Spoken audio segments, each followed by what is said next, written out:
Arcadian Vanguard presents the Wrestling News in your daily wrestling newscast for Wednesday, February 19th, 2025. Good morning, I'm Mike Sempervive. We begin today with the last night's NXT broadcast live on the CW from the WWE Performance Center in Orlando, Florida. In the main event, the team of Jordynne Grace, Stephanie Vaquer, and Julia defeated Fatal Influence. The match had been made earlier in the show after Grace, Julia, and Vaquer fought off Fatal Influence, who would sneak attack Carmen Petrovic after Petrovic's triple threat victory over Kelani Jordan and Jada Parker. The victory makes Petrovic the number one contender to the women's North American title.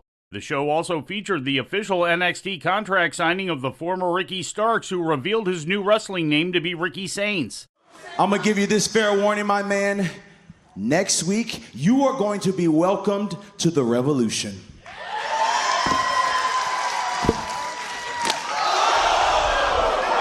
Wesley got caught and sent to the outside. Certainly got beat to the punch, and finally, pen to paper.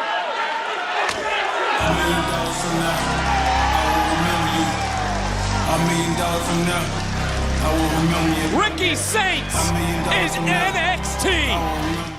During the segment, Saints was confronted by fellow AEW alum Ethan Page as well as by Wes Lee, who Saints laid out and challenged to a match on next week's show. During the opening promo, NXT champion Obafemi was confronted by TNA X Division champion Moose, who demanded a match with him.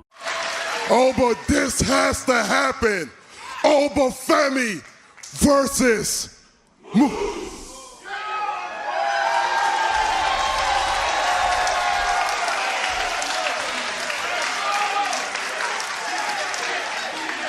Don't worry, it will. Guys, are you ready for this? NXT, are you ready for this? Oh my God, it's going down. In other results, Jakara Jackson and Lash Legend lost to Zarya and Sol Ruka. Sean Spears pinned Channing Stacks Lorenzo. Eddie Thorpe beat Andre Chase. And No Quarter Catch Crew issued a challenge to TNA World Champions the Hardy Boys, who accepted via remote video. In ratings news, last Friday's SmackDown drew an audience of 1.384 million to USA Network, according to WrestleNomics. That's down from the 1.507 million that tuned in the previous week.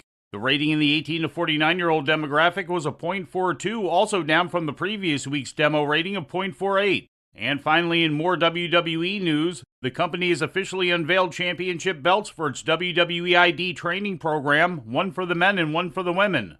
According to Paul Levesque, WWE ID competitors will compete in tournament matches to be held across participating independent promotions to determine who will be the first holders of the new titles. The WWE ID championships will then be defended on the independent circuit, according to the official WWE ID Twitter account. And before we leave you today, we'd like to remind you that however you consume your content, you can find the wrestling news 24 hours a day and 7 days a week across social media.